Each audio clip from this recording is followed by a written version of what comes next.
ಎಲ್ರಿಗೂ ನಮಸ್ಕಾರ. Welcome back to my channel. ನಾನು ಕವಿತಾ. ಇವತ್ತು ಆಫ್ಟರ್ನೂನಿಂದ ನೆಕ್ಸ್ಟ್ ಡೇ ಆಫ್ಟರ್ನೂನ್ ತನಕ ಏನೆಲ್ಲ ಆಗುತ್ತೆ, ಯಾವುದೆಲ್ಲ ಇರುತ್ತೆ ರೊಟೀನ್ ಅನ್ನೋದನ್ನು ಶೇರ್ ಮಾಡ್ತಾಯಿದ್ದೀನಿ. ಇವತ್ತಿನ ವೀಡಿಯೋ ಜೊತೆಗೆ ಕೆಲವೊಂದು ಸ್ನ್ಯಾಕ್ಸ್ ಹಾಗೆಯೇ ಬ್ರೇಕ್ಫಾಸ್ಟ್ ಸಿಂಪಲ್ ರೆಸಿಪಿನ ಕೂಡ ಶೇರ್ ಮಾಡ್ತಾಯಿದ್ದೀನಿ. ಇವತ್ತಿನ ವೀಡಿಯೋ ನಿಮ್ಗೆ ಏನಾದರೂ ಸ್ವಲ್ಪನಾದರೂ ಇಷ್ಟ ಆಗಿರೋ ಪ್ಲೀಸ್ ಲೈಕ್ ಮಾಡಿ, ನಿಮ್ಮ ಅನಿಸಿಕೆ ಅಭಿಪ್ರಾಯನ ಕಾಮೆಂಟ್ ಸೆಕ್ಷನಲ್ಲಿ ತಿಳಿಸಿ. ಸಾಕಷ್ಟು ಜನ ಮಿನಿ ಬ್ಲಾಗಲ್ಲಿ ಪಾಸ್ತಾ ರೆಸಿಪಿನ ಕೂಡ ಕೇಳಿದ್ರಿ. ಹಾಗೆಯೇ ಇದು ಸಿಂಪಲ್ ಇಂಡಿಯನ್ ಸ್ಟೈಲ್ ಪಾಸ್ತಾನ ತೋರಿಸ್ತಾ ಇದ್ದೀನಿ. ಇದಕ್ಕೆ ಪಾಲಕ್ ಸೊಪ್ಪನ್ನು ಕೂಡ ಯೂಸ್ ಮಾಡಿಕೊಂಡು ಮಾಡ್ಕೋಬೋದು. ಅದರ ರೆಸಿಪಿನ ಕೂಡ ನೆಕ್ಸ್ಟ್ ನಾನು ಶೇರ್ ಮಾಡ್ತೀನಿ. ಇನ್ನು ಮಧ್ಯಾಹ್ನದ ಊಟ ಎಲ್ಲ ಮುಗಿದ್ಮೇಲೆ ಆಗಿನ ಪಾತ್ರೆನ ಹಾಗೇ ಕ್ಲೀನ್ ಮಾಡಿಬಿಟ್ರೆ ನೆಕ್ಸ್ಟ್ ನಮಗೆ ಸಂಜೆ ಏನಾದರೂ ಸ್ನ್ಯಾಕ್ಸ್ ಮಾಡಬೇಕಾದ್ರೆ ಇನ್ನೊಂದಷ್ಟು ಪಾತ್ರೆಗಳಾಗ್ಬಿಡುತ್ತೆ. ಎಲ್ಲ ಒಟ್ಟಿಗೆ ತೊಳೆದು ಸ್ವಲ್ಪ ಕಷ್ಟ ಆಗುತ್ತೆ. ಹಾಗಾಗಿ ನಾನು ಬ್ರೇಕ್ಫಾಸ್ಟ್ ಆದ ತಕ್ಷಣ ಅಲ್ಲಿನ ಪಾತ್ರೆಗಳನ್ನ ಆವಾಗಲೇ ಕ್ಲೀನ್ ಮಾಡ್ಕೊಬಿಡ್ತೀನಿ. ಆವಾಗ ಜಾಸ್ತಿ ಕೆಲಸ ಅಂತ ಕೂಡ ಅನಿಸೋದಿಲ್ಲ. ಇನ್ನು ಕ್ಲೀನಿಂಗ್ ಕೆಲಸ ಎಲ್ಲನೂ ಮುಗಿಸ್ಕೊಂಡ ನಂತರ ನಾನು ಗ್ರೋಸರೀಸ್ ಎಲ್ಲ ಹಾಗೆ ಎತ್ತಿಟ್ಟಿರಲಿಲ್ಲ. ಬಾಕ್ಸ್ಗಳಿಗೆಲ್ಲ ಫಿಲ್ ಮಾಡಿ ಎತ್ತಿಟ್ಕೊತಾ ಇದ್ದೀನಿ. ಯಾವುದೆಲ್ಲ ಬಾಕ್ಸ್ಗೆ ಫಿಲ್ ಮಾಡಿ ಇನ್ನೂ ಎಕ್ಸ್ಟ್ರಾ ಉಳಿದಿರುತ್ತೋ ಅದನ್ನು ಈ ರೀತಿ ಒಂದು ಬ್ಯಾಸ್ಕೆಟ್ನಲ್ಲಿ ಹಾಕ್ಬಿಟ್ಟು ಎತ್ತಿಟ್ಕೊಂಡ್ಬಿಡ್ತೀನಿ. ಸೊ ಒಂದು 15 ಡೇಸ್ಗಾಗೋಷ್ಟು ಒಂದು ಸಲ ತಂದಿಟ್ಕೊತೀನಿ. 1 ಮಂತಿಗೆಲ್ಲ ತರಲಿಕ್ಕೆ ಹೋಗಲ್ಲ. ಸೊ ಪಕ್ಕದಲ್ಲೇ ಮಾರ್ಟ್ಗಳೆಲ್ಲ ಹತ್ರ ಇರೋದ್ರಿಂದ 15 ದಿವಸಕ್ಕಾಗೋಷ್ಟು ಮಾತ್ರನೇ ನಾನು ಐಟಮ್ಸ್ಗಳನ್ನ ತಂದಿಟ್ಕೊತಿರ್ತೀನಿ. ಕೆಲವೊಂದು ಖಾಲಿ ಆಗಿದ್ದರೆ ಅದನ್ನು ನೋಡಿಕೊಂಡು ಆವಾಗಲೇ ತರಿಸ್ಕೊಳ್ಳಿಕ್ಕೆ ಈಸಿ ಆಗುತ್ತೆ ಅಂತೇಳ್ಬಿಟ್ಟು ಈ ರೀತಿ ಬ್ಯಾಸ್ಕೆಟ್ ಒಳಗಡೆ ಹಾಕಿ ಎತ್ತಿಟ್ಕೊಂಡ್ಬಿಡ್ತೀನಿ. ಇನ್ನು ಬೇಳೆಕಾಳು ಎಲ್ಲನೂ ಆದಷ್ಟು ಫ್ರಿಜ್ನಲ್ಲೇ ಇಡಲಿಕ್ಕೆ ಟ್ರೈ ಮಾಡ್ತೀನಿ. ಯಾವುದಾದ್ರು ಹುಳ ಈ ಥರದ್ದೇನು ಆಗದೆ ಇರಲಿ ಅಂತೇಳಿ ಬಾಕ್ಸ್ಗಳಿಗೆ ಹಾಕಿರ್ತೀನಿ ಅಥವಾ ಫ್ರಿಜ್ನಲ್ಲಿ ಎತ್ತಿಟ್ಕೊಂಡಿರ್ತೀನಿ. ಇನ್ನು ಬೇಕಿಂಗ್ಗೆ ಬೇಕಾಗಿರೋವಂಥ ಐಟಮ್ಸ್ನ ಕೆಲವೊಂದು ಆದಷ್ಟು ನಾನು ಮನೆಯಲ್ಲೇ ಎಲ್ಲ ಥರದ ಸ್ನ್ಯಾಕ್ಸ್, ಕೇಕ್ ಆಗಿರ್ಬೋದು ಅಥವಾ ಕುಕ್ಕೀಸ್ ಆಗಿರ್ಬೋದು ಅಥವಾ ಮಕ್ಕಳಿಗೆ ಇಷ್ಟ ಆಗೋ ಥರ ಬೇರೆ ಬೇರೆ ಸ್ನ್ಯಾಕ್ಸ್ ಎಲ್ಲ ಬೇಕಿಂಗ್ ಐಟಮ್ನ ಮನೇಲೇ ಮಾಡ್ತಾ ಇರೋದ್ರಿಂದ ಸಿಂಪಲ್ಲಾಗಿ ಎಷ್ಟು ಗೊತ್ತಿರುತ್ತೋ ಅಷ್ಟನ್ನ ಟ್ರೈ ಮಾಡ್ತಿರ್ತೀನಿ. ಸೊ ಅದನ್ನು ಕೂಡ ಒಂದು ಸಪ್ರೇಟ್ ಟ್ರೇನಲ್ಲಿ ಎತ್ತಿಟ್ಕೊತೀನಿ. ಆದಷ್ಟು ಪ್ಲಾಸ್ಟಿಕ್ ಬಾಕ್ಸ್ಗಳನ್ನ ಕಂಪ್ಲೀಟಾಗಿ ಅವಾಯ್ಡ್ ಮಾಡಲಿಕ್ಕೆ ಟ್ರೈ ಮಾಡ್ತಾಯಿದ್ದೀನಿ. ಎಷ್ಟು ಸಾಧ್ಯನೋ ಅಷ್ಟು ಸ್ಟೀಲ್ ಹಾಗೆಯೇ ಗ್ಲಾಸ್ ಬಾಟಲ್ಸ್ಗಳನ್ನ ನಾನು ಫಿಲ್ ಮಾಡಲಿಕ್ಕೆ ತೆಗೆದಿಟ್ಕೊತಾ ಇದ್ದೀನಿ. ಒಂದೊಂದೇ ಬ್ಯಾಚ್ ವೈಸ್ ನಾನೆಲ್ಲನೂ ಕಂಪ್ಲೀಟಾಗಿ ಡಿಸ್ಪೋಸ್ ಮಾಡಲಿಕ್ಕೆ ಟ್ರೈ ಮಾಡ್ತಾಯಿದ್ದೀನಿ. ಇನ್ನು ರೀಸೆಂಟಾಗಿ ನಾನು ಫ್ಲಿಪ್ಕಾರ್ಟ್ನಲ್ಲಿ ಒಂದಷ್ಟು ಗ್ಲಾಸ್ ಬಾಟಲ್ಸ್ನ ತರಿಸ್ಕೊಂಡಿದ್ದೆ, ಜಾರ್ಸ್ಗಳನ್ನ. ಅದನ್ನು ಕೂಡ ಅದರ ಲಿಂಕ್ ಯಾರಿಗಾದ್ರೂ ಬೇಕಿದ್ದರೆ ಕಮೆಂಟ್ ಸೆಕ್ಷನಲ್ಲಿ ತಿಳಿಸಿ, ಅದನ್ನು ಲಿಂಕನ್ನು ಹಾಕಿರ್ತೀನಿ. ಪ್ರಾಡಕ್ಟ್ ಲಿಂಕನ್ನು ಕೆಲವೊಂದು ವೀಡಿಯೋನಲ್ಲಿ ಟ್ಯಾಗ್ ಮಾಡಿದ್ದೀನಿ. ಯಾರಿಗೆಲ್ಲ ಬೈ ಮಾಡಲಿಕ್ಕೆ ನೋಡಿಲ್ಲ ಅನ್ನೋರು ಡಿಸ್ಕ್ರಿಪ್ಷನಲ್ಲಿ ಲಿಂಕ್ ಹಾಕಿರ್ತೀನಿ, ಚೆಕ್ ಮಾಡ್ಕೊಬೋದು. ಇನ್ನು ಆದಷ್ಟು ಈ ಜಾಮ್ ಎಲ್ಲ ತಂದಿರ್ತೀವಲ್ಲ, ಸೊ ಅಂಥ ಬಾಟಲ್ಗಳನ್ನ ನಾನು ಕಲೆಕ್ಟ್ ಮಾಡಿಕೊಂಡು ಅದರಲ್ಲಿ ಒಂದು 250 ml ಅಷ್ಟು ಏನೆಲ್ಲ ಐಟಮ್ಸ್ಗಳನ್ನ ಹಿಡಿಯುತ್ತೋ ಸೊ ಆ ಥರದ ಕಾಳುಗಳನ್ನ ಆಗಿರ್ಬೋದು, ಈ ರೀತಿ ರಾಜ್ಮಾ ಅಥವಾ ನಾವು ಕಾಬೂಲ್ ಚನ್ನ ಈ ಥರದನ್ನೆಲ್ಲ ಜಾಸ್ತಿ ಕ್ವಾಂಟಿಟಿಯಲ್ಲಿ ತರಲಿಕ್ಕೆ ಹೋಗಲ್ಲ ನಾನು. ಯಾಕಂದರೆ ಮನೆಯಲ್ಲಿ ಯಾರೂ ಅಷ್ಟೊಂದು ಇಷ್ಟಪಡಲ್ಲ, ಮಕ್ಕಳಾಗಿರ್ಬೋದು ದೊಡ್ಡವ್ರು ಯಾರಾದ್ರೂ. ನಾನು ವೆಯ್ಟ್ ಲಾಸ್ನಲ್ಲಿ ಬೇಕಾದಾಗ ಕೆಲವೊಂದು ರೆಸಿಪೀಸ್ನ ಮಾಡ್ಕೊಳ್ಳಿಕ್ಕೋಸ್ಕರ ಅಷ್ಟನ್ನು ಕೆಲವೊಂದು ಸ್ವಲ್ಪ ಕ್ವಾಂಟಿಟಿಯಲ್ಲಿ ತಂದಿಟ್ಕೊತೀನಿ. ಈ ಕಟ್ಲೆಟ್ ಆಗಿರ್ಬೋದು ಅಥವಾ ಸಲಾಡ್ನ ಮಾಡಲಿಕ್ಕೆ ಮಾತ್ರ ಆ ಥರದನ್ನು ಕೆಲವೊಂದು 100 ಗ್ರಾಮ್ ಅಥವಾ 200 ಗ್ರಾಮ್ ಈ ರೀತಿ ಅಷ್ಟೇ ತಂದಿಟ್ಕೊಳ್ಳೋದು. ಇನ್ನು ಓಟ್ಸ್ನು ಕೂಡ ನಾನಿಲ್ಲಿ ಯೂಸ್ ಮಾಡೋವಂಥದ್ದು, ರೆಗ್ಯುಲರಾಗಿ ಯೂಸ್ ಮಾಡೋವಂಥದ್ದು ಕ್ವಿಕರ್ ಓಟ್ಸೇ. ಇದು ಮಾತ್ರ ಒಂದು 15 ಡೇಸ್ಗೆ ಒಂದು ಪ್ಯಾಕ್ ಈ ರೀತಿ ಖಾಲಿ ಆಗಿಬಿಟ್ಟಿರುತ್ತೆ, ಒಂದು ಅರ್ಧ kg ಪ್ಯಾಕು. ಮಕ್ಕಳು ಕೂಡ ರೆಗ್ಯುಲರಾಗಿ ಅಂದರೆ ಡೈಲಿ ತಿನ್ಲಿಕ್ಕೆ ಹೋಗಲ್ಲ, ವಾರದಲ್ಲಿ 1 ಟೈಮ್ ಅಥವಾ 2 ಟೈಮ್ಸ್ ಇದನ್ನು ಬ್ರೇಕ್ಫಾಸ್ಟಿಗೆ ತಿಂತಾರೆ. ಅವ್ರಿಗೂ ಕೂಡ ತುಂಬಾ ಇಷ್ಟ ಓಟ್ಸು. ಕೆಲವೊಬ್ರಿಗೆ ಇಷ್ಟ ಆಗಲ್ಲ, ಬಟ್ ನಮ್ಮ ಮನೇಲಿ ಮಕ್ಳಿಗಿಂದ ಹಿಡಿದು ನನಗೂ ಕೂಡ ತುಂಬಾ ಇಷ್ಟ.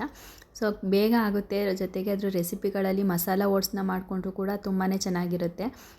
ಇಡ್ಲಿ ಆಗಿರ್ಬೋದು, ಚೀಲ ಆಗಿರ್ಬೋದು, ಬಿಸಿಬೇಳೆಬಾತ್ ಈ ರೀತಿಯ ಕೆಲವೊಂದಷ್ಟು ಓಟ್ಸ್ ರೆಸಿಪೀಸ್ಗಳನ್ನು ಕೂಡ ಶೇರ್ ಮಾಡ್ತೀನಿ.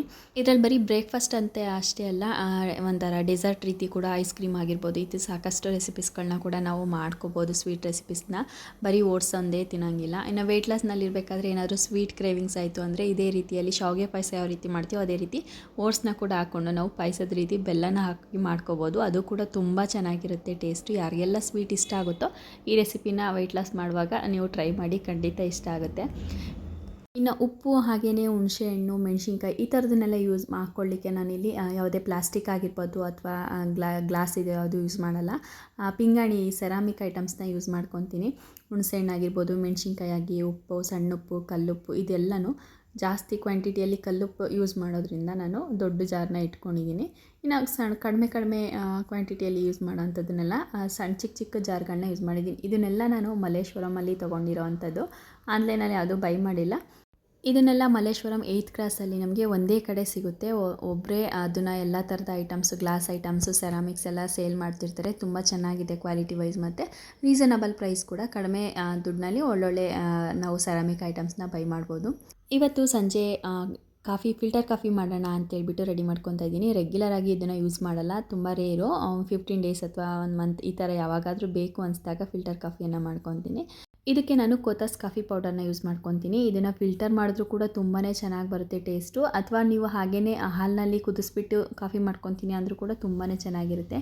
ಕೆಲವೊಬ್ಬರಿಗೆ ಬ್ರೂ ಯೂಸ್ ಮಾಡ್ಕೊತಾರೆ. ನಾವಿಲ್ಲಿ ರೆಗ್ಯುಲರಾಗಿ ಕೋತಾಸ್ ಕಾಫಿ ಪೌಡರ್ನ ಯೂಸ್ ಮಾಡ್ಕೊಳ್ಳೋದು. ಸಂಜೆ ಒಂದು ಗ್ಲಾಸ್ ಕಾಫಿಯನ್ನು ತೊಗೊಂಡು ಆನಂತರ ವಾಕಿಂಗ್ನ ಮುಗಿಸ್ಕೊಂಬರ್ತೀನಿ. ಕಂಪಲ್ಸರಿ ಕೆಲವೊಂದು ಸಲ ಮಿಸ್ ಆಗುತ್ತೆ. ಸೊ ವರ್ಕೌಟ್ ಮಾಡಲಿಲ್ಲ ಅಂದ್ರೂ ವೆಯ್ಟ್ ಲಾಸ್ ಮಾಡಬೇಕಾದ್ರೆ ವಾಕಿಂಗ್ ಅನ್ನೋದನ್ನು ಕಂಪಲ್ಸರಿ ನಾವು ರೊಟೀನಾಗಿ ಫಾಲೋ ಮಾಡಬೇಕು. ಆವಾಗ ನಾವು ಬ್ಯಾಲೆನ್ಸ್ಡ್ ಡಯೆಟ್ನ ಮಾಡಿಕೊಂಡು ವಾಕಿಂಗ್ನ ಮಾಡಿದ್ರೆ ನಮಗೆ ವೆಯ್ಟ್ ಲಾಸ್ ಅನ್ನೋದು ಈಸಿಯಾಗಿ ಆಗುತ್ತೆ. ಸಾಕಷ್ಟು ವೀಡಿಯೋನಲ್ಲಿ ನಾನು ಆಲ್ರೆಡಿ ಶೇರ್ ಮಾಡಿದ್ದೀನಿ. ಕೆಲವೊಂದು ಮೆಸೇಜ್ಗಳು ಕಮೆಂಟ್ಗಳು ಬರ್ತಾನೆ ಇದೆ ಅದ್ರ ಬಗ್ಗೆ. ಸೊ ನನ್ನ ಹಳೆ ವೀಡಿಯೋದನ್ನ ನೀವು ಚೆಕ್ ಮಾಡಿದ್ರೆ ನಿಮಗೆ ಕಂಪಲ್ಸರಿ ಗೊತ್ತಾಗುತ್ತೆ. ರಾತ್ರಿ ಡಿನ್ನರ್ ಆದಷ್ಟು ಅರ್ಲಿ ಮಾಡ್ಕೊಳ್ಳಿ, ಅಂದರೆ ಒಂದು 8ರಿಂದ 8:30 ಒಳಗಡೆ ಮಾಡ್ಕೊಳ್ಳಿ. ಹಾಗೆಯೇ ಲೈಟಾಗಿ ತೊಗೋಬೋದು. ವೆಯ್ಟ್ ಲಾಸ್ ಜರ್ನಿಯಲ್ಲಿದ್ದಾಗ ಒಂದು 2 ಚಪಾತಿ ಅಥವಾ ಸಿಂಪಲ್ಲಾಗಿ ದೋಸೆ ಆಗಿರ್ಬೋದು, ದಿಢೀರಾಗಿ ಮಾಡ್ಕೊಳ್ಳೋವಂಥದ್ದು, ಓಟ್ಸ್ ಚೀಲಗಳು, ಅವಲಕ್ಕಿ ಅಥವಾ ಶಾವಿಗೆ ಉಪ್ಪಿಟ್ಟು, ಅಥವಾ ಅದು ಯಾವುದು ಬೇಡ ಅಂದರೆ ಒಂದು ಗ್ಲಾಸ್ ಗಂಜಿ, ಸೂಪು ಈ ಥರ ತೊಗೊಂಡು 1 ಕಪ್ ಸಲಾಡ್ನ ತೊಗೊಂಡ್ರೆ ಡಿನ್ನರ್ ಅನ್ನೋದು ಕಂಪ್ಲೀಟ್ ಆಗಿಬಿಡುತ್ತೆ. ಸ್ಟಾರ್ಟಿಂಗ್ 3 ಮೀಲ್ನ ಮಾಡ್ತಾ ಇರಬೇಕಾದ್ರೆ ಸ್ಟಾರ್ಟಿಂಗಲ್ಲಿ, ನಂತರ ಈ ರೀತಿ ಸಿಂಪಲ್ ಲೋ ಕಾರ್ಬ್ಸು ಫುಡ್ಗೆ ಅಡ್ಜಸ್ಟ್ ಆಗೋ ಸ್ವಲ್ಪ ಕಷ್ಟ ಆಗುತ್ತೆ. ಸೊ ನೀವು ಮೆಂಟಲಿ ಫಿಕ್ಸ್ ಆದಾಗ ನಿಮಗೆ ಅದು ಯಾವುದೇ ತೊಂದರೆ ಅನ್ನೋದಾಗಲ್ಲ. ಈಸಿಯಾಗಿ ನೀವು ರೊಟೀನ್ಗೆ ಅಡ್ಜಸ್ಟ್ ಆಗಿಬಿಡ್ತೀರಾ. ಕಂಪಲ್ಸರಿ ಒಂದು 3ರಿಂದ 4 ಲೀಟರಷ್ಟು ನೀರನ್ನು ತೊಗೋಬೇಕಾಗುತ್ತೆ. ನೀವು ಎಷ್ಟು ನೀರು ತೊಗೊತೀರೋ ಅಷ್ಟು ಹಸಿವು ಅನ್ನೋದು ಕಡಿಮೆ ಆಗುತ್ತೆ. ಹಾಗೆ ಮಧ್ಯೆ ಮಧ್ಯೆ ಏನಾದರೂ ತಿನ್ನಬೇಕು ಅಂತ ಅನಿಸುತ್ತಲ್ಲ, ಅದು ಕೂಡ ಅವಾಯ್ಡ್ ಆಗಿ ಜಾಸ್ತಿ ಕ್ವಾಂಟಿಟಿ. ಜಸ್ಟ್ ನನಗೆ 3 ಡೇಸಲ್ಲೇ ಕಾಫಿ ಟೀ ಎಲ್ಲ ಕಂಪ್ಲೀಟಾಗಿ ಸ್ಟಾಪ್ ಮಾಡೋ ಥರ ತರಕಾರಿಗಳನ್ನ ನಾನು ಕಂಪಲ್ಸರಿ ಮಿಸ್ ಮಾಡಿದೆ. ನೀರನ್ನು ಜಾಸ್ತಿ ಯಾವಾಗೆಲ್ಲ ತೊಗೊಳ್ಳೋಕೆ ಶುರು ಮಾಡಿದೆ ಅವಾಗಿಂದ ನನಗೆ ನನ್ನ ಹಳೆ ಸ್ನ್ಯಾಕ್ಸ್ ತೊಗೊಳ್ಳೋದು ಅಥವಾ ನಾನು ತುಂಬ ಜಾಸ್ತಿ ಯಾರಿಗೆಲ್ಲ ಬೇಕಿದ್ರೆ ಹೋಗಿ ನನ್ನ ವೀಡಿಯೋಸ್ನ ಚೆಕ್ ಮಾಡಿ ಸ್ಟಾಪ್ ಅದರಲ್ಲಿ ನನಗೆ ಈಸಿ ಆಯಿತು ಡಿಸ್ಕ್ರಿಪ್ಷನಲ್ಲಿ. ನಂತರ ಪಕ್ಕದಲ್ಲೇ ಮಾರ್ಕೆಟ್ ಇದರಿಂದ ವಾಕಿಂಗ್ನ ಮುಗಿಸ್ಕೊಂಡು ಒಂದು 3 ಡೇಸ್ಗೆ ಆಗೋಷ್ಟು ತರಕಾರಿಗಳನ್ನ ತಂದಿಟ್ಕೊಂಡ್ಬಿಡ್ತೀನಿ. ಸೊ ಫ್ರೆಶ್ ಆಗಿ ಸಿಗೋದ್ರಿಂದ ವಾರಕ್ಕೊಮ್ಮೆ ಆಗೋಷ್ಟು ಏನು ತರಲಿಕ್ಕೆ ಹೋಗಲ್ಲ. ಒಂದು 3 ಡೇಸ್ 2 ಡೇಸ್ಗೆ ಆಗೋಷ್ಟು ತಂದುಕೊಂಡ್ರೆ ಪದೇ ಪದೇ ಹೋಗಿ ನಮಗೆ ಫ್ರೆಶ್ ಆಗಿರೋ ತರಕಾರಿಗಳನ್ನ ತೊಗೋಬೋದು. ಸೊ ಈ ಫ್ರಿಡ್ಜ್ ಸ್ಟೋರೇಜ್ ಬಾಕ್ಸ್ಗಳನ್ನ ನಾನು ಮೀಶೋಯಿಂದ ಆಲ್ರೆಡಿ ಒಂದು 3-2 ಇಯರ್ಸ್ ಆಯಿತು ಅಂತಲೇ ಅಂದ್ಕೊತೀನಿ. 3-4 ಇಯರ್ಸೇ ಆಯಿತು. ಬಟ್ ಕ್ವಾಲಿಟಿ ವೈಸ್ ತುಂಬ ಚೆನ್ನಾಗಿದೆ. ಯೂಸ್ ಮಾಡಬೇಕಾದ್ರೆ ಕ್ಯಾಪ್ನ ತೆಗಿಲಿಕ್ಕೆ ಮಕ್ಕಳಿಗೆ ಸ್ವಲ್ಪ ಕಷ್ಟ ಆಗುತ್ತೆ. ಇನ್ನು ಅದು ಬಿಟ್ಟರೆ ಕ್ವಾಲಿಟಿ ವೈಸ್ ಆಗಿರ್ಬೋದು, ಸ್ಟೋರೇಜ್ ಮಾಡಲಿಕ್ಕೆ ಆಗಲಿ ತುಂಬಾ ಚೆನ್ನಾಗಿ ಬಾಳಿಕೆ ಬರುತ್ತೆ ಅಂತಲೇ ಹೇಳ್ಬೋದು. ಇದ್ರ ಲಿಂಕನ್ನು ನಾನು ಡಿಸ್ಕ್ರಿಪ್ಷನಲ್ಲಿ ಹಾಕಿರ್ತೀನಿ. ಯಾರಿಗಾದ್ರೂ ಇಂಟ್ರೆಸ್ಟ್ ಇದ್ದರೆ ಬೈ ಮಾಡ್ಬೋದು. ಇನ್ನು ನೈಟ್ ಡಿನ್ನರ್ನ ನಾನು ಮಿನಿ ವ್ಲಾಗಲ್ಲಿ ಶೇರ್ ಮಾಡ್ತೀನಿ. ಕ್ವಿಕ್ಕಾಗಿ ದಿಢೀರಾಗಿ ದೋಸೆಯನ್ನು ಮಾಡ್ಕೊಳ್ಳೋ ಅಂಥದ್ದನ್ನು. ಇನ್ನು ವೆಯ್ಟ್ ಲಾಸ್ ಮಾಡಬೇಕಾದ್ರೆ ವರ್ಕೌಟ್ನ ಮಾಡೋದು ನಮಗೆ ತುಂಬ ಬೇಗ ರಿಸಲ್ಟ್ ಬೇಕು ಅಂದರೆ ನೀವು ಅರ್ಲಿ ಮಾರ್ನಿಂಗ್ ವರ್ಕೌಟ್ನ ಮಾಡಬೇಕಾಗುತ್ತೆ. ಸೊ ನಾವು ರಾತ್ರಿ ತಿಂದಿರೋಂಥ ಫುಡ್ಡೆಲ್ಲ ಕಂಪ್ಲೀಟಾಗಿ ಡೈಜೆಸ್ಟ್ ಆಗಿರುತ್ತೆ. ಬೆಳಗ್ಗೆ ಎಂಟಿ ಸ್ಟಮಕ್ಕಲ್ಲಿ ನಾವು ವರ್ಕೌಟನ್ನು ಮಾಡಿದ್ರೆ ನಮಗೆ ಬೇಗನೆ ಕ್ಯಾಲೋರೀಸ್ ಅನ್ನೋದು ಬರ್ನ್ ಆಗುತ್ತೆ. ಆವಾಗ ಈಸಿಯಾಗಿ ವೆಯ್ಟ್ ಲಾಸ್ ಅನ್ನೋದಾಗುತ್ತೆ. ಸೊ ಬೆಳಗ್ಗೆನೇ ಬಾಗಿಲೆಲ್ಲ ಕ್ಲೀನ್ ಮಾಡಿದ ನಂತರ ಇವತ್ತಿನ ಬ್ರೇಕ್ಫಾಸ್ಟಿಗೆ ನಾನು ರೆಡ್ ಸಾಸ್ ಪಾಸ್ತಾ ಹಾಗೆಯೇ ಲಂಚ್ ಬಾಕ್ಸ್ಗೋಸ್ಕರ ಫ್ರೈಡ್ ರೈಸನ್ನು ಪ್ರಿಪೇರ್ ಮಾಡ್ತಾಯಿದ್ದೀನಿ.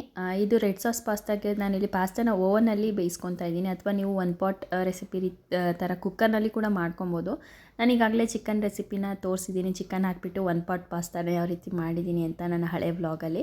ಇದ್ರ ಲಿಂಕ್ ಬೇಕಿದ್ದರೆ ಡಿಸ್ಕ್ರಿಪ್ಷನಲ್ಲಿ ಹಾಕಿರ್ತೀನಿ, ಚೆಕ್ ಮಾಡಿ. ಈಗ ನಾವು ಎಷ್ಟು ಕ್ವಾಂಟಿಟಿಯಲ್ಲಿ ಪಾಸ್ತಾ ಬೇಕೋ ಅದಕ್ಕೆ 2 ಇಂಚಷ್ಟು ನೀರನ್ನು ಇಟ್ಬಿಟ್ಟು ಓವನ್ನಲ್ಲಿ ಒಂದು 10 ನಿಮಿಷ ನಾವು ಇದನ್ನು ಬೇಯಲಿಕ್ಕೆ ಇಟ್ಕೋಬೇಕಾಗುತ್ತೆ. ನಾರ್ಮಲ್ ಓವನ್ ಏನಿರುತ್ತೆ, ಸೊ ರೆಗ್ಯುಲರಾಗಿ ಬಿಸಿ ಮಾಡಲಿಕ್ಕೆಲ್ಲ ಯಾವ ಟೆಂಪ್ರೇಚರ್ನ ಸೆಟ್ ಮಾಡ್ತೀವೋ ಅದೇ ಟೆಂಪ್ರೇಚರಲ್ಲಿ ಒಂದು 10 ಮಿನಿಟ್ಸ್ ನಾವು ಅದನ್ನು ಇಟ್ಕೊಂಡ್ರೆ ಅಷ್ಟರೊಳಗೆ ಇಲ್ಲಿ ಬೇರೆ ಏನಾದರೂ ತರಕಾರಿ ಹಚ್ಚೋದು ಅಥವಾ ಬೇರೆ ಏನಾದರೂ ಅಡುಗೆಗಳನ್ನ ಮಾಡ್ಕೊಳ್ಳೋ ಅಷ್ಟರೊಳಗೆ ಪಾಸ್ತಾ ಕೂಡ ರೆಡಿ ಆಗಿಬಿಟ್ಟಿರುತ್ತೆ. ಇದಕ್ಕೆ ನೀರಿನ ಜೊತೆಗೆ ಸ್ವಲ್ಪ ಉಪ್ಪು ಹಾಗೆಯೇ ಎಣ್ಣೆಯನ್ನು ಕೂಡ ಹಾಕಿದ್ದೀನಿ. ನಾರ್ಮಲ್ ಪಾತ್ರೆಯಲ್ಲಿ ಯಾವ ರೀತಿ ಬೇಯಿಸ್ಕೊತೀವೋ ಅದೇ ರೀತಿ. ನಂತರ ಅದಕ್ಕೆ ಬೇಕಾಗಿರೋ ತರಕಾರಿಗಳು, ಕ್ಯಾಪ್ಸಿಕಮ್ ಇದನ್ನೆಲ್ಲ ಹಚ್ಕೊಳ್ಳೋ ಅಷ್ಟರೊಳಗೆ ಒಂದು 10 ಮಿನಿಟ್ಸ್ ಒಳಗೆ ಪಾಸ್ತಾ ಕೂಡ ಬೆಂದಿರುತ್ತೆ. ಅದನ್ನು ತಂದು ನಾವಿಲ್ಲಿ ನಾರ್ಮಲ್ ಸಾಸ್ ಜೊತೆಗೆ ಹಾಕಿ ಫ್ರೈ ಮಾಡಿಕೊಂಡ್ರೆ ಆಗೋಗ್ಬಿಡುತ್ತೆ. ಕೆಲವೊಬ್ಬರು ಒಂದೊಂದು ರೀತಿ ಮಾಡ್ತಾರೆ. ಇದಕ್ಕೆ ಟೊಮೊಟೊನ ಪ್ಯೂರಿ ಮಾಡಿ ಕೂಡ ಹಾಕ್ತಾರೆ. ನಾನಿಲ್ಲಿ ಯಾವಾಗಲೂ ಪ್ಯೂರಿ ಮಾಡಲ್ಲ. ಸಮ್ಟೈಮ್ಸ್ ತುಂಬ ಏನಾದರೂ ಸಾಸ್ ಎಲ್ಲ ಖಾಲಿ ಆಗಿದೆ, ಟೊಮೆಟೊ ಸಾಸ್ ಎಲ್ಲ ಅಂದಾಗ ಮಾತ್ರ ಸ್ವಲ್ಪ ಜ್ಯೂಸಿಯಾಗಿರಲಿ ಅಂದಾಗ ಆ ರೀತಿ ಮಾಡ್ಕೊಡ್ತೀನಿ. ಇಲ್ಲ ಅಂದರೆ ಈ ರೀತಿ ಸಣ್ಣದಾಗಿ ಹಚ್ಬಿಟ್ಟು ಒಗ್ಗರಣೆನ ಮಾಡ್ಕೊಡ್ತೀನಿ ಅಷ್ಟೇ. ಇಲ್ಲಿ ನಾನು ಪಾಸ್ತಾಗೋಸ್ಕರ ಅಂತ ಸಪ್ರೇಟ್ ತರಕಾರಿ ಏನು ಹಾಕಲ್ಲ. ಫ್ರೈಡ್ ರೈಸ್ಗೆ ಅಥವಾ ಪಲಾವ್ಗೆ ಏನಾರು ಹಚ್ಚಿ ಇಟ್ಟಿದ್ರೆ ಅದೇ ತರಕಾರಿಗಳನ್ನ ಸೇರಿಸ್ತೀನಿ. ಕ್ಯಾರೆಟ್ ಆಗಿರ್ಬೋದು ಅಥವಾ ಕಾರ್ನು, ಮಶ್ರೂಮು ಅಥವಾ ಕ್ಯಾಪ್ಸಿಕಮ್, ಬೀನ್ಸ್ ಏನೆಲ್ಲ ಇರುತ್ತೆ ಎಲ್ಲ ತರಕಾರಿಗಳನ್ನ ಕೂಡ ಸಣ್ಣದಾಗಿ, ಅಂದರೆ ಸ್ವಲ್ಪ ಕಟ್ ಮಾಡಿ ಹಾಕೋದಕ್ಕಿಂತ ಈ ರೀತಿ ಗ್ರೇಟ್ ಮಾಡಿ ಹಾಕಿದ್ರೆ ಚೆನ್ನಾಗಿ ಇಷ್ಟಪಡ್ತಾರೆ. ಸ್ವಲ್ಪ ಉದ್ದ ಇರೋದ್ರಿಂದ, ಟೊಮೊಟೊ ಸಾಸ್ ಹಾಕಿರೋದ್ರಿಂದ ಸ್ವಲ್ಪ ಟ್ಯಾಂಗಿನೆಸ್ ಕೂಡ ಇರುತ್ತಲ್ಲ, ಹಾಗಾಗಿ ಇಷ್ಟಪಟ್ಟು ತರಕಾರಿಗಳನ್ನ ಖಾಲಿ ಮಾಡ್ತಾರೆ ಪಾಸ್ತಾ ಜೊತೆಗೆ.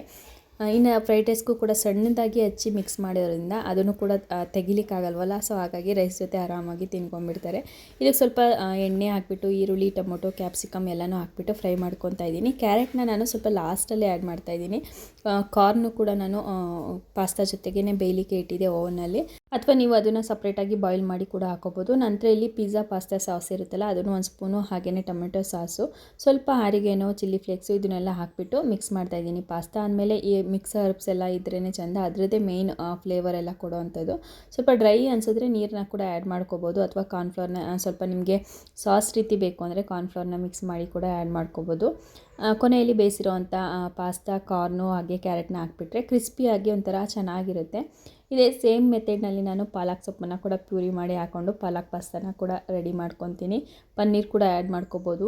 ಇದನ್ನು ನಾನು ಮೊದಲೇ ಹೇಳಿದಾಗೆ ರವೆ ಪಾಸ್ತಾ ಆಗಿರೋದ್ರಿಂದ ನಮಗೆ ಫೈಬರ್ ರಿಚ್ ಆಗಿರುತ್ತೆ, ಹೆಲ್ತ್ ವೈಸ್ ಕೂಡ ಒಳ್ಳೆಯದು ಅಂತಲೇ ಹೇಳ್ತೀನಿ. ಸೊ ಇದನ್ನು ನೀವು ವೆಯ್ಟ್ ಲಾಸ್ ಮಾಡಬೇಕಾದ್ರೂ ಕೂಡ ಆರಾಮಾಗಿ ತೊಗೋಬೋದು. ಯಾಕೆಂದರೆ ರವೆಯಿಂದ ಮಾಡಿರೋದ್ರಿಂದ ನೀವು ವಾರದಲ್ಲಿ ಒಂದು ಸಲ ಅಥವಾ ನೈಟ್ ಡಿನ್ನರ್ಗೆ, ಬೆಳಗಿನ ಬ್ರೇಕ್ಫಾಸ್ಟ್ಗೆ ಕೂಡ ನೀವು ಆರಾಮವಾಗಿ ತೊಗೋಬೋದು. ಇದರಲ್ಲಿ ಪ್ರೋಟೀನ್ ಒಂಚೂರು ಆ್ಯಡ್ ಮಾಡಿಕೊಂಡ್ರೆ ನಮಗೆ ಫ್ಯಾಟು, ಫೈಬರು ಹಾಗೆಯೇ ಕಾಪ್ಸು ಎಲ್ಲ ಇರೋದ್ರಿಂದ ನಮಗೆ ಬ್ಯಾಲೆನ್ಸ್ಡ್ ಡಯಟ್ಗೆ ತುಂಬಾ ಚೆನ್ನಾಗಿರುತ್ತೆ. 1 ಕಪ್ಪಷ್ಟು ನೀವು ಆರಾಮವಾಗಿ ನಾವು ಇದು ಪಾಸ್ತಾನ ತೊಗೋಬೋದು.